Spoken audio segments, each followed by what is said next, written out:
Hello everyone, this is Raj and you are watching my YouTube channel English by Raj Singh. तो यहाँ से अगर हम लोग बातचीत कर लें लास्ट वीडियो की, तो अंतिम क्लास में हम लोगों ने कहाँ तक अपना जो परिवर्तन बैच था उसमें हम लोगों ने टॉपिक अपना स्टार्ट किया था टेंस। और अगर टेंस की बात कर लें तो हमने लास्ट वीडियो में टेंस की डिफिनीसन तक सीख लिया था। टेंस कैसे बना, क्या क्या टेंस में होता है और हमें क्या क्या पढ़ना है। वहाँ से एक बार मैं थोड़ा सा आपको पीछे ले चलता हूँ। यहाँ से हमने देखा था टेंस क्या होता है। टेंस होता है टाइम प्लस एक्शन, है ना। यहाँ तक हमने सीख लिया था, टेंस की डेफिनीशन बना ली थी। टेंस क्या होता है? टेंस होता है टाइम प्लस एक्शन, यानी किसी पर्टिकुलर टाइम पर होने वाले एक्शन को ही हम लोग क्या कहते हैं? टेंस कहते हैं ना। यहाँ पे हम लोग अब बातचीत कर लेते हैं टाइम की। तो टाइम आप सभी जानते हैं, टाइम होता है, देखो, प्रेजेंट टाइम, पास्ट टाइम और फ्यूचर टाइम, है ना। ये बात हो गई यहाँ से टाइम की। अब हम लोग बात कर लेते हैं एक्शन की। अगर एक्शन की बात करें तो आप सभी जानते हैं एक्शन कौन कौन सा होगा। कल हमने इस पे थोड़ी सी चर्चा की थी, इस बात पर एक्शन की। तो एक्शन कैसा होगा? Indefinite action, continuous action. अगर कोई काम, कोई एक्शन, कोई वर्क कंप्लीट हो जाता है तो उसको आप क्या बोलते हैं? उसको बोलते हैं परफेक्ट एक्शन, है ना।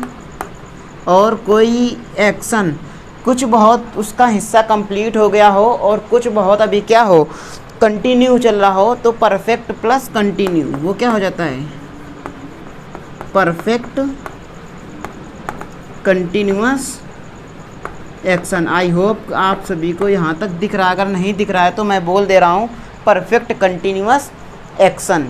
तो ये बात हो गई किसकी? टाइम की और एक्शन की। तो अगर किसी भी प्रेजेंट टाइम में ये सभी एक्शन होंगे इंडेफिनिट, तो यहाँ से एक टेंस बन जाएगा present indefinite tense, present continuous tense, present perfect tense और प्रेजेंट परफेक्ट कंटिन्यूअस टेंस, है ना। अगर यही एक्शन पास्ट टेंस में होते हैं तो बन जाएगा past indefinite tense, past continuous tense, past perfect tense और past perfect continuous tense. Same है जिसके साथ भी होगा फ्यूचर टाइम के साथ, future indefinite, future continuous, future perfect और फ्यूचर परफेक्ट कंटिन्यूअस टेंस। इस प्रकार से यहाँ से हमारे टेंस कितने हो जाएंगे? 12 हो जाएंगे, है ना। कितने हो जाएंगे?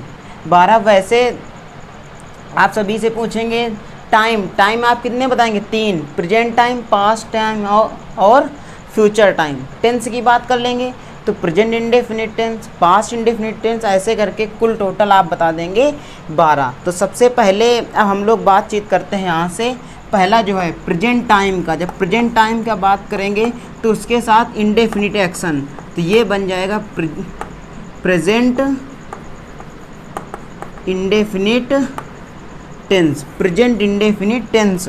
अब हम लोग यहाँ से प्रेजेंट इंडेफिनिट टेंस के बारे में पूरी की पूरी बातचीत करेंगे। तो आई होप आप सभी ने लास्ट क्लास देखी होगी और लास्ट क्लास से आप यहाँ पर जुड़े होंगे। अगर यहाँ पर जो भी स्टूडेंट इस क्लास को देख रहे हैं, अगर पिछली क्लास नहीं देखी तो स्टूडेंट पहले आप पिछली क्लास जाकर देखें, तभी आप कंटिन्यू कर पाएंगे इस क्लास से। आई होप आप बात समझ गए। अब हम लोग ये जो अपना इतना लिखा, इसको हम लोग क्या करते हैं? इसको रफ करके हम लोग यहाँ से बातचीत करते हैं प्रेजेंट इंडेफिनिट टेंस से।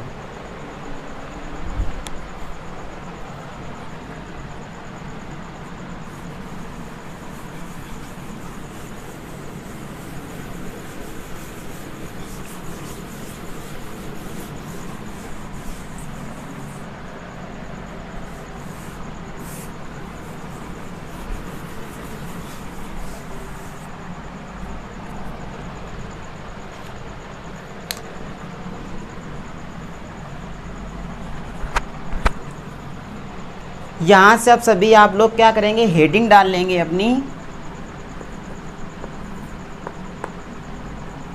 प्रेजेंट इंडेफिनिट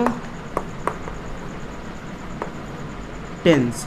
अब यहाँ से हम लोग हर एक चीज़, ईच एंड एवरीथिंग, हम लोग क्या करेंगे, प्रेजेंट इंडेफिनिट टेंस के बारे में बातचीत करना चालू करेंगे।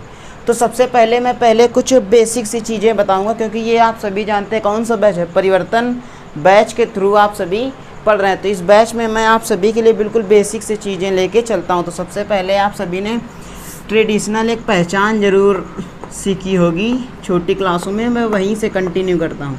आप बताइए प्रेजेंट इंडेफिनिट टेंस की आपको पहचान क्या बताई गई है। आप कहेंगे सर पहचान बताई गई है जिन हिंदी वाक्यों के अंत में ता है, ती है, ते हैं, है ना। तो आपको छोटी क्लासों में गाइस इतना ही बताया गया है, जिन हिंदी वाक्यों के अंत में ता है, ती है, ते हैं इत्यादि शब्द दिखते हैं उन्हें हम लोग क्या कहते हैं, प्रेजेंट इंडेफिनिट टेंस। लेकिन मैं आप सभी को बता दूं, ता है, ती है, ते हैं, ता हूँ, इतना तो होना ही चाहिए, ये मैंडेटरी है। इसके बाद एक्शन भी होना चाहिए, इसके साथ क्या हो, एक्शन भी होना चाहिए। अगर एक्शन नहीं हो रहा है तो आप समझ लीजिए बन जाएगा सिंपल प्रेजेंट, ये फिर प्रेजेंट इंडेफिनिट टेंस कहीं से भी नहीं बन पाएगा। आई होप आप इतनी बात समझे। अब आपको मैं इन सभी चीज़ों को समझाता हूँ एग्जाम्पल के थ्रू। कहेंगे सर एक्शन का क्या मतलब है, यहाँ पे एक्शन क्यों होना ज़रूरी है, वो देखो ज़रूरी क्यों है मैं समझाता हूँ। देखो ये लिख लेता हूँ एग्जाम्पल, इसके बाद हम लोग आइडेंटिफाई तो हो गया, हेल्पिंग वर्ब, फॉर्मेट वगैरह सब लिखूँगा। पहले एक सेंटेंस लिख लीजिए,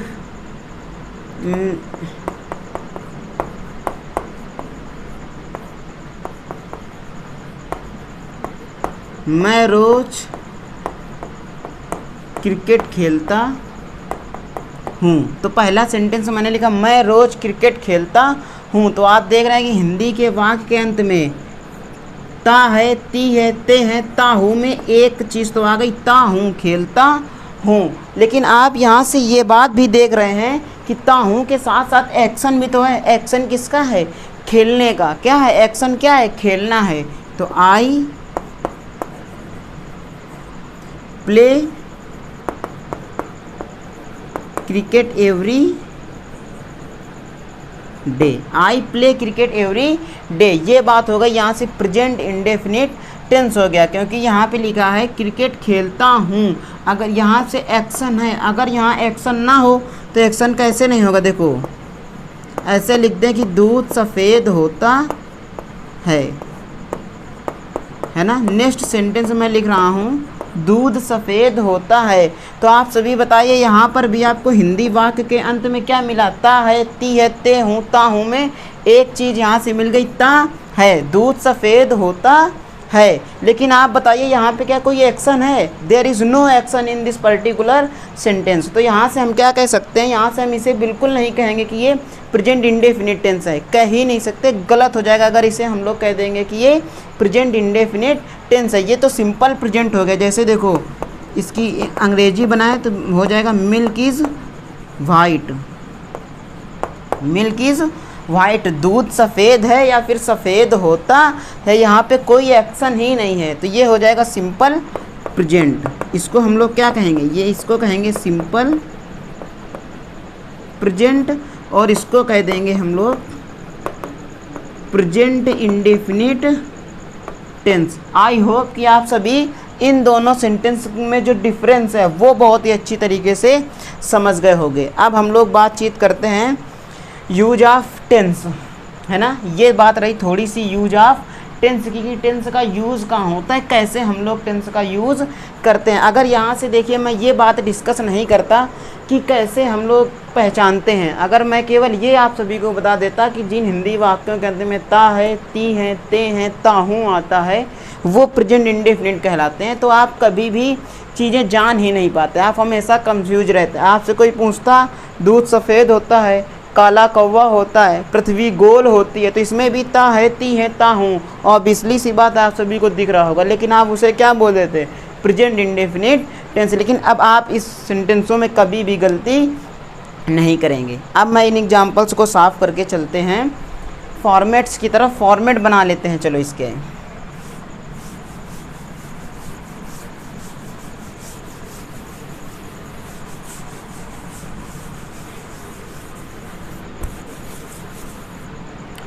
यहाँ से हम लोग बातचीत करते हैं प्रेजेंट इंडेफिनिट टेंस के फॉर्मेट्स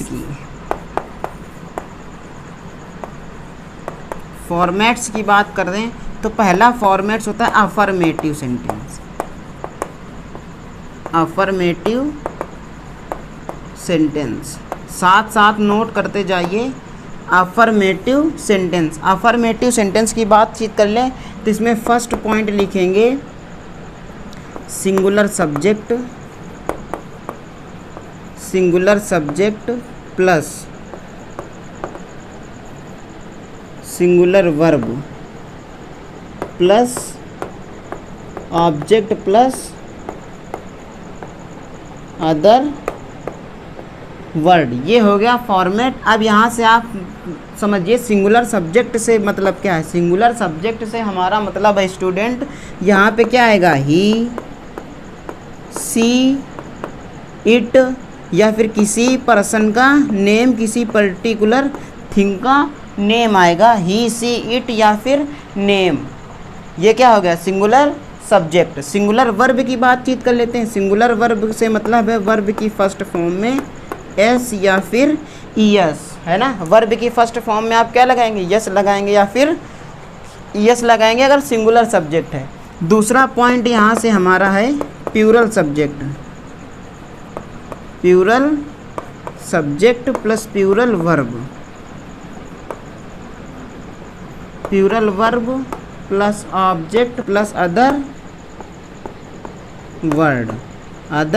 वर्ड। यहाँ पे प्लूरल सब्जेक्ट से मतलब है यू, वी, आई, दे, ये सब चीज़ें। और प्लूरल वर्ब से मतलब है वर्ब की pure first form. I hope आप फॉर्मेट्स समझ गए। अभी ये केवल किसके रूल हैं, ये है सिर्फ और सिर्फ फॉर्मेट अफर्मेटिव सेंटेंस का, है ना। अफर्मेटिव सेंटेंस समझ लेते हैं, इसके बाद हम लोग समझेंगे निगेटिव सेंटेंस को। तो यहाँ तक आई होप आपको दिख रहा होगा। यहाँ से मैं एग्ज़ाम्पल लिखता हूँ। वह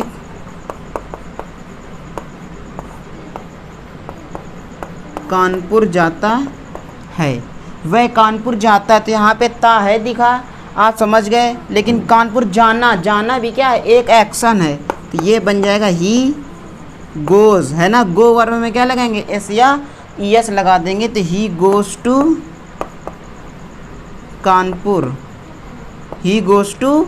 कानपुर। अगर यहीं लिखा होता तुम कानपुर जाते हो, तो यहाँ पे प्लूरल सब्जेक्ट आ जाता यू, तो बनता यू गो टू